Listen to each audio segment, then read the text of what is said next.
students, welcome to 9th English class. In this video, we are going to see the 5th lesson, Water the Elixir of Life, written by Sir C.V. Raman. In this lesson, Sir C.V. Raman praises the importance of water, which is the life-giving force of all.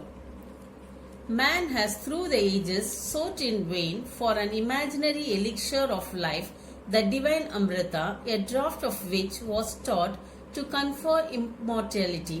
But the true elixir of life lies near our hands, for it is the commonest of all liquids, plain water. I remember one day standing on the line which separates the Libyan desert from the valley of the Nile in Egypt.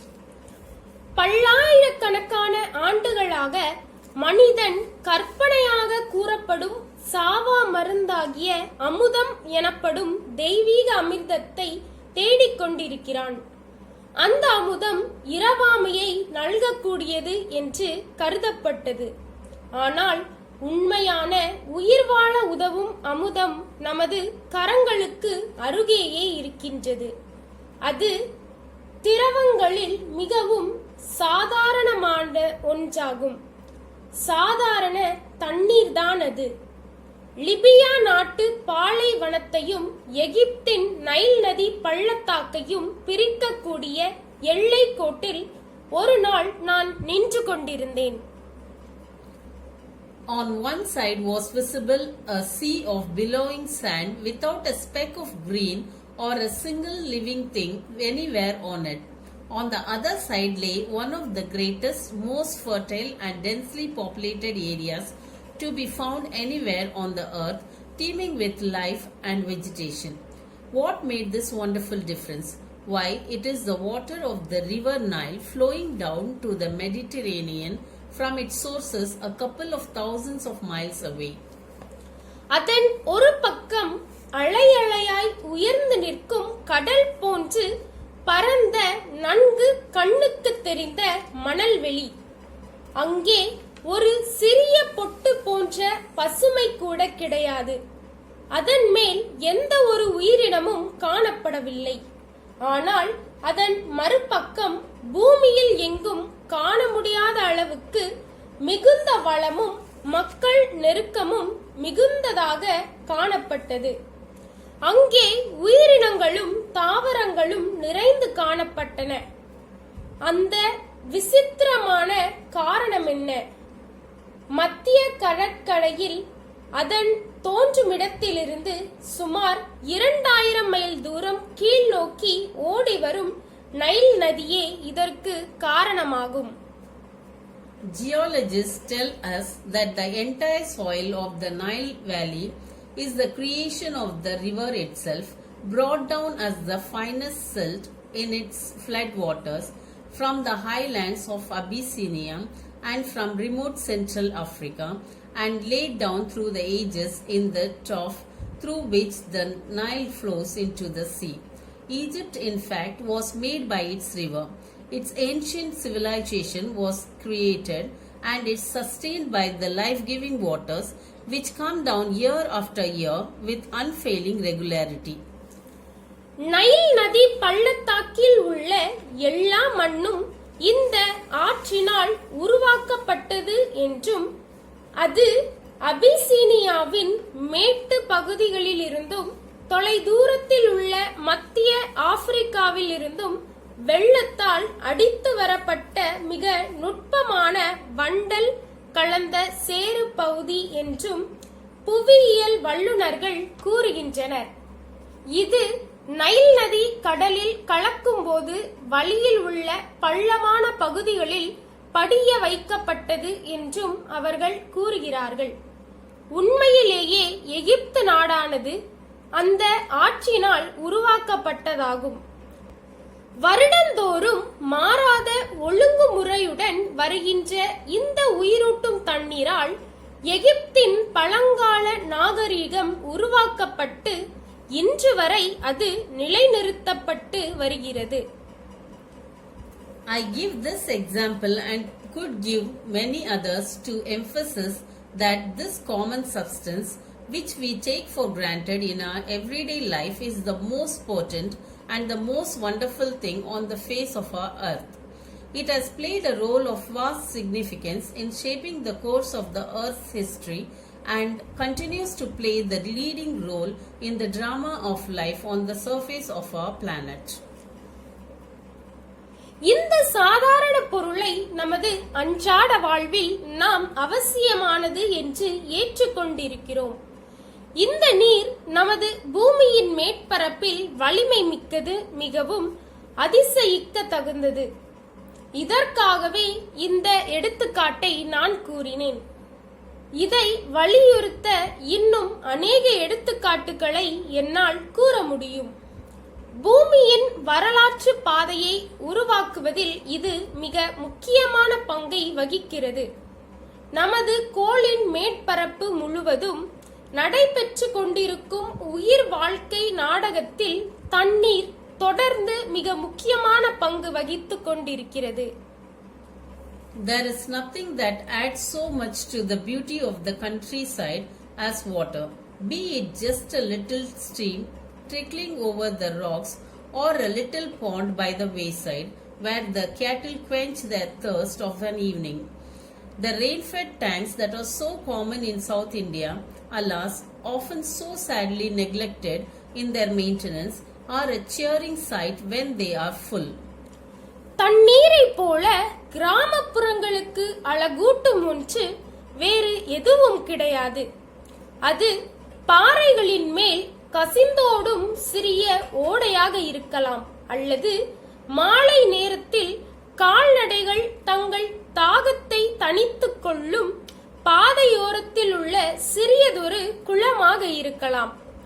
தென்னிந்தியாவில் மழை நீரால் மட்டுமே நிரப்பப்படும் கண்மாய்கள் மிகவும் சாதாரணமாக காணப்படுகின்றன. ஐயோ, அவற்றின் பராமரிப்பு பரிதாபமாகவும் அலட்சியப்படுத்தப்பட்டு வருகிறது. ஆனால் இந்த கண்மாய்கள் நீர் நிறைந்து காணப்படும் போது கண்கொள்ளா காட்சியாக அமைகின்றது. They are of course shallow, but this is less evident since the water is silt-laden and throws the light back, and the bottom does not therefore show up. These tanks play a vital role in South Indian agriculture.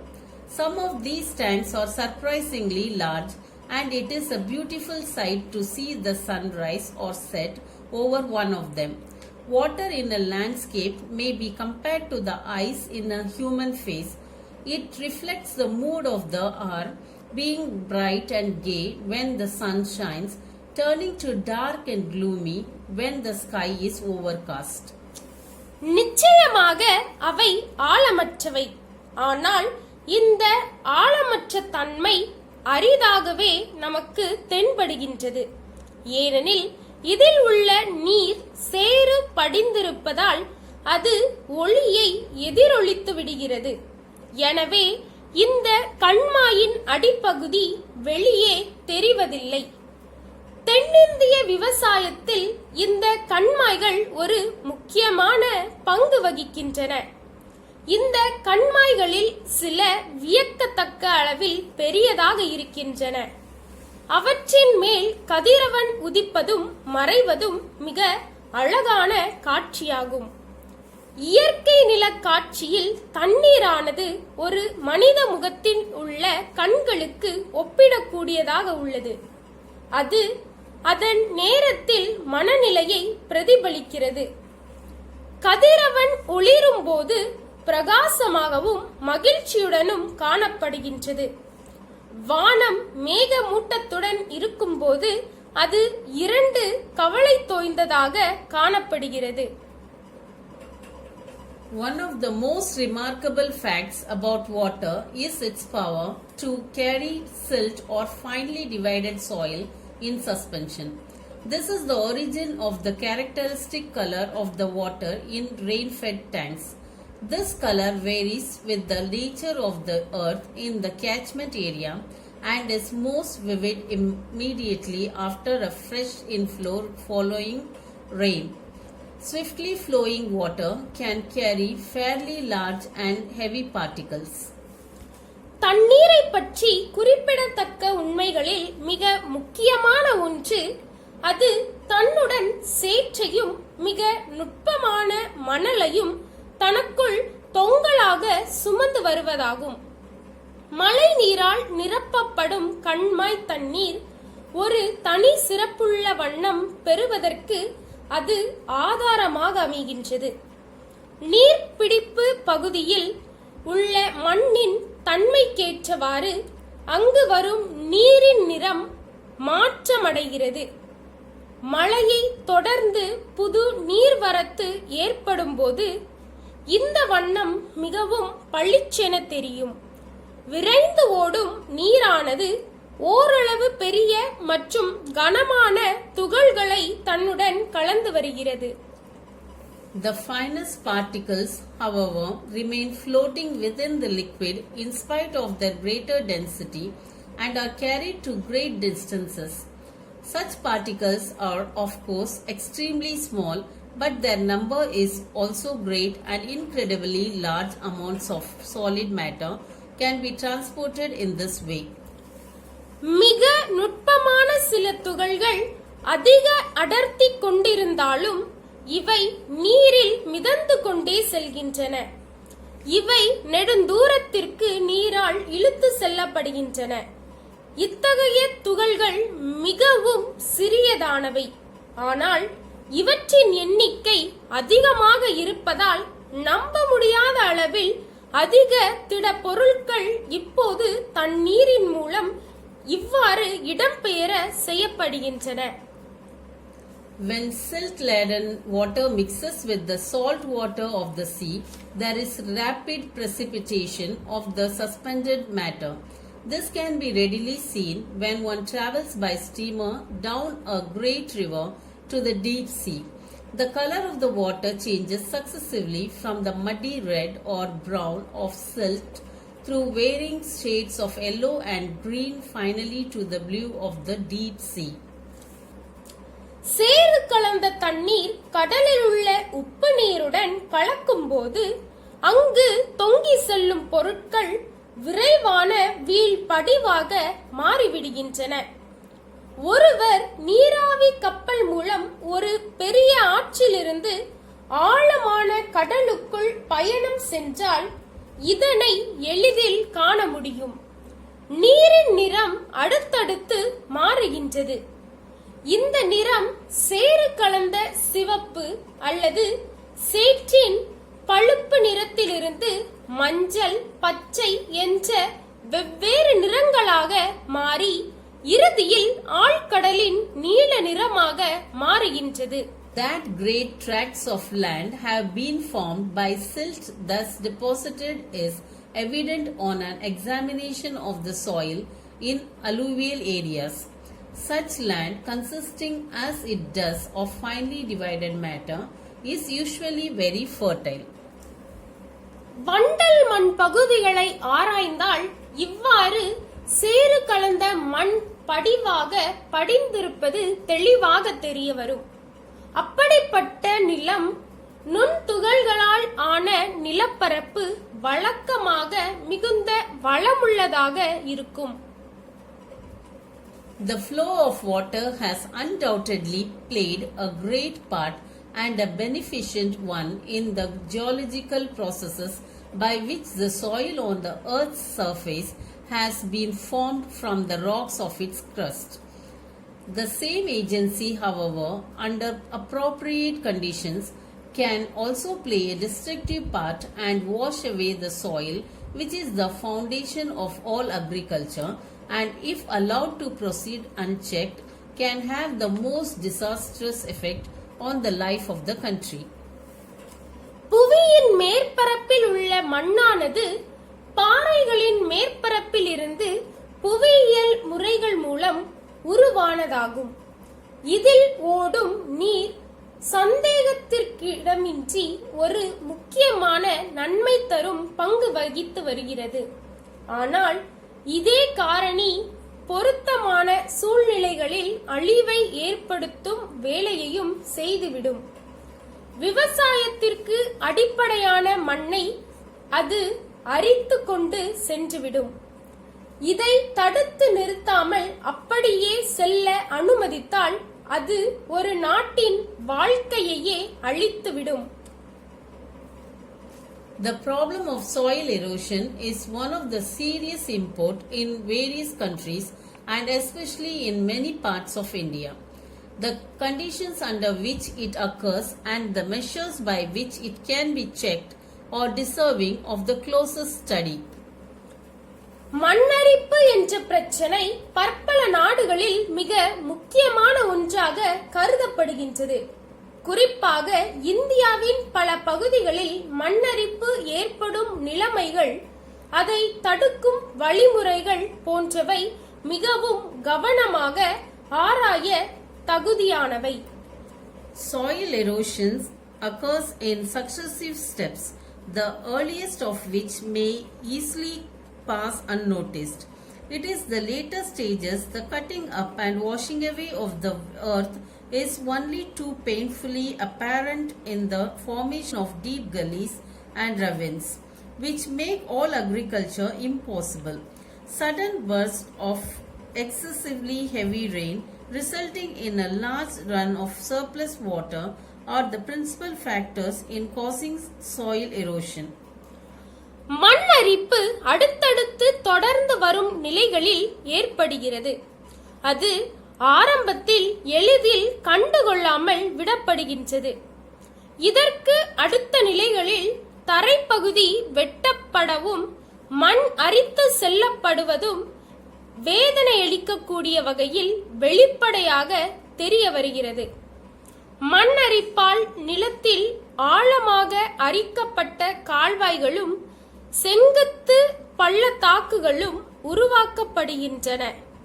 இதனால் விவசாயம் செய்வது முடியாமல் போய்விடுகின்றது.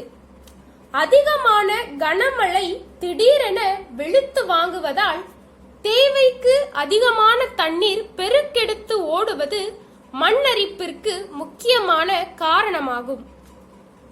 Contributory causes are the slope of the land, removal of the natural protective coat of vegetation, the existence of ruts along which the water can flow with rapidly gathering momentum, and the absence of any checks of such flow. Incredibly large quantities of precious soil can be washed away if such conditions exist, as is too often the case. நிலத்தின் சரிவு இயற்கை பாதுகாப்பு கவசமாக தாவரங்களை அழித்தல், நீண்ட குறுகிய பள்ளங்கள் இருத்தல், இதன் வழியே ஓடும் தண்ணீர் அதிக வேகம் பெற்று ஓடுதல், இதை தடுப்பதற்கான தடுப்புகள் இல்லாமல் இருத்தல் ஆகியவை மண் அரிப்பிற்கான துணை காரணங்களாகும்.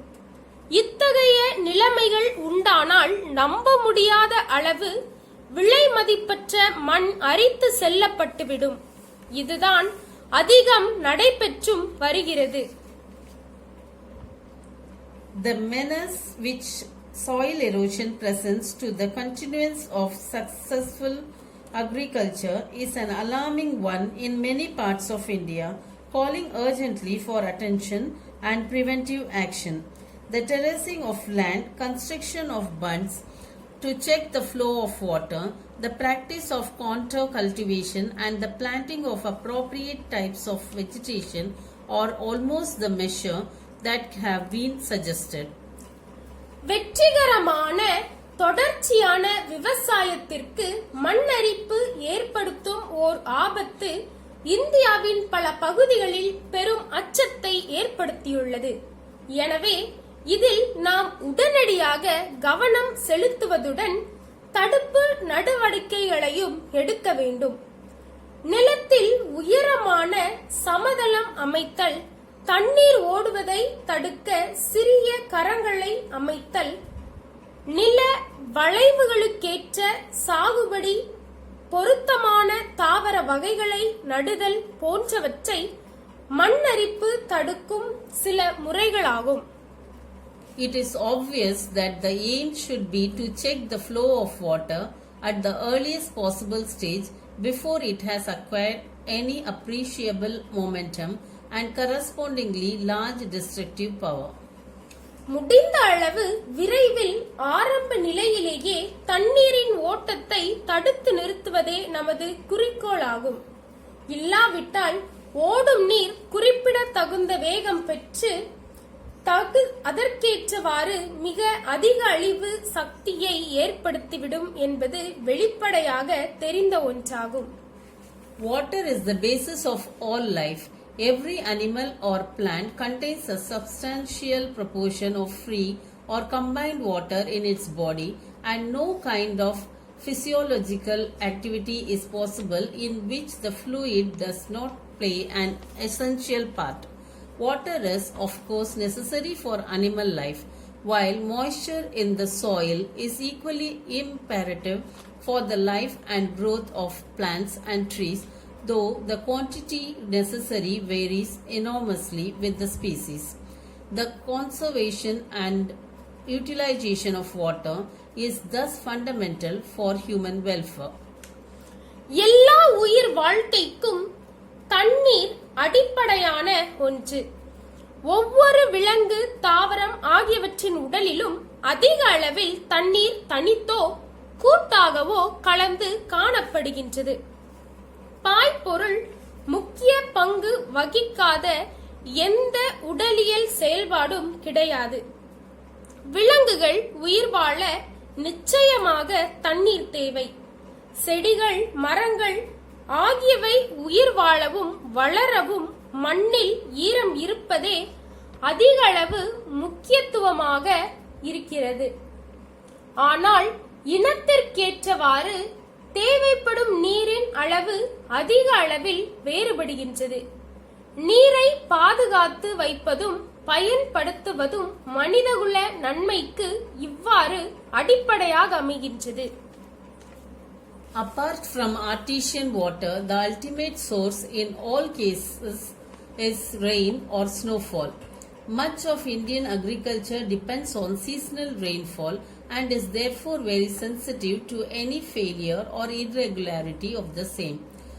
The problems of soil erosion and of inadequate or irregular rainfall are closely connected with each other.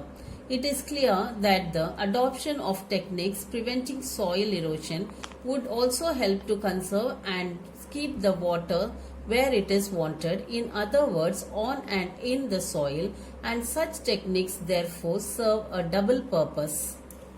இயற்கை நீரூற்று என்பதை தவிர்த்து எல்லா நிலைகளிலும் நீரின் இறுதியான ஆதாரம் என்பது மழை அல்லது பனி விழுவதாகும். இந்திய விவசாயம் என்பது அதிக அளவு பருவகால மழையை சார்ந்துள்ளது.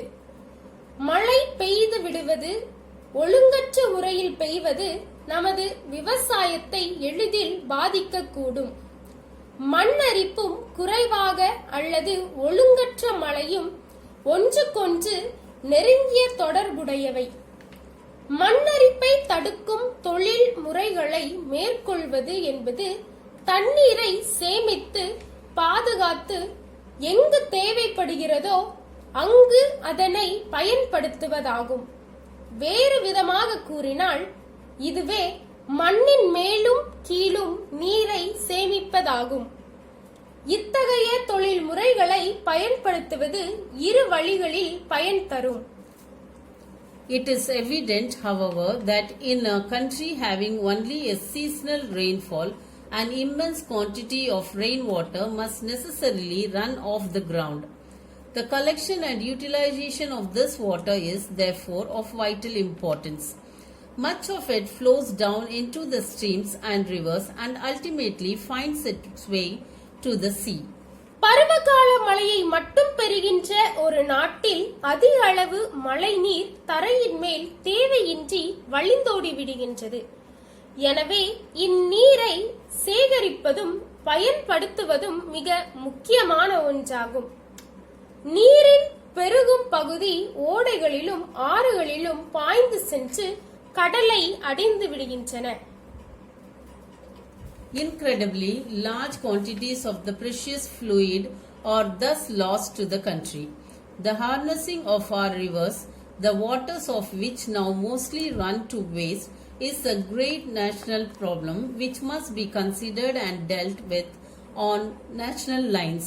Vast areas of land which at present are mere scrub jungle could be turned into fertile and prosperous country by courageous and well-planned action. இந்த விலை மதிப்பற்ற பாய்மம் நம்ப முடியாத பெருமளவில் வீணாக போய்விடுகின்றது. இவ்வாறு பெருமளவில் தண்ணீர் வீணாக போவதை தடுக்க ஆறுகள் அனைத்தையும் ஒருங்கிணைக்க வேண்டும். இது ஒரு தேசிய பிரச்சனை. எனவே தேசிய அளவில் இதனை அணுக வேண்டும். புதர் காடுகளாக கிடக்கின்ற அகன்ற நிலப்பரப்புகள் வளமிக்க நிலங்களாக மாற்றப்பட வேண்டும். துணிச்சல் மிக்க திட்டமிட்ட செயல்கள் மூலம் இந்த நாட்டை செழிப்பு மிக்க நாடாக மாற்ற முடியும். Closely connected with the conservation of water supplies is the problem of afforestation. The systematic planting of suitable trees in every possible or even in impossible areas and the development of what one can call civilized forests as distinguished from wild and untamed jungle is one of the most urgent needs of India. நீர் விநியோகங்களை பாதுகாத்து சேமிப்பதுடன் நெருங்கிய தொடர்பு கொண்ட மற்றொன்று காடு வளர்ப்பு என்ற பிரச்சனையாகும். நம்மால் முடியாத பகுதிகளில் தகுந்த மரங்களை ஒழுங்குமுறையுடன் நடுதல், நாகரீகமான காடுகளை உருவாக்குதல் என்று கூறப்படுகிறது. இவை இயற்கையான காடுகள், மனிதர்களால் மாற்றப்படாத காடுகள் ஆகியவற்றிலிருந்து வேறுபட்டவை. இத்தகைய காடுகளை உருவாக்குதல் தான் இந்தியாவின் அவசர தேவைகளில் ஒன்றாகும். Such plantation would directly and indirectly prove a source of untold wealth to the country. They would check soil erosion and conserve the rainfall of the country from flowing away to waste and would provide the necessary supplies of cheap fuel and thus render unnecessary the wasteful conservation of farmyard manure into a form of fuel. இவ்வாறு மரங்களை நடுதல் நேரடியாகவும் மறைமுகமாகவும் நமது நாட்டிற்கு அளவிட முடியாத செல்வத்தின் ஊற்றாய் அமையும். அவை மண்ணரிப்பை தடுப்பதுடன் மழைநீர் வீணாக ஓட விடாமல் பாதுகாத்துக் கொள்ள உதவுகிறது. அத்துடன் மலிவான எரிபொருட்களை தேவையான அளவு நமக்கு கொடுக்கிறது. இதனால் பண்ணை நிலத்து உரங்கள் எரிபொருளாக வீணான வகையில் மாற்றப்படுவதை தேவையற்றதாக்கிவிடும். The measures necessary to control the movement of water and conserve the supplies of it can also serve subsidiary purposes of value to the life of the countryside. By far, the cheapest form of internal transport in a country is by boats and barges through canals and rivers. We hear about programs of rails and road construction, but far too little about the development of internal waterways in India. தண்ணீரின் இயக்கத்தை கட்டுப்படுத்தும் முறைகள், அதன் விநியோகத்தை பாதுகாத்து சேமிக்கும் முறைகள் ஆகியவற்றை கிராமப்புற வாழ்க்கைக்கு பக்கத்துணையாக அமைகின்றன. ஒரு நாட்டில் மிக மலிவான உள்நாட்டு போக்குவரத்து என்பது அதிக அளவில் படகுகள் மூலமும் பரிசல்கள் மூலமும் கால்வாய்களின் ஆளுகளின் நடைபெறுகின்றன. தொடர் வண்டிகள், சாலை அமைப்பு போன்ற நிகழ்ச்சிகள் பற்றி நாம் அதிகம் கேள்விப்படுகின்றோம். ஆனால் உள்நாட்டு நீர்வழி போக்குவரத்து பற்றி மிக குறைவாகவே அறிந்திருக்கின்றோம். Then again, the harnessing of water supplies usually also makes possible the development of hydroelectric power. The availability of electric power would make a tremendous difference to the life of the countryside and enable rural economy to be improved in various directions.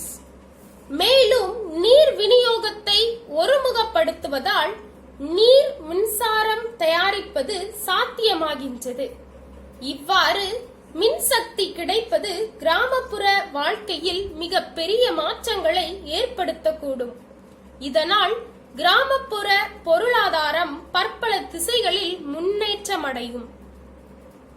In one sense, water is the commonest of liquids. In other sense, it is the most uncommon of liquids with amazing properties which are responsible for its unique power of maintaining animal and plant life. The investigation of the nature and properties of water is therefore of the highest scientific interest and is far from an exhausted field of research. ஒரு வழியில் பார்த்தால் தண்ணீர் என்பது சாதாரணமான திரவமாகும். மற்றொரு வழியில் பார்த்தால் அது மிகவும் அசாதாரணமான திரவமாகும்.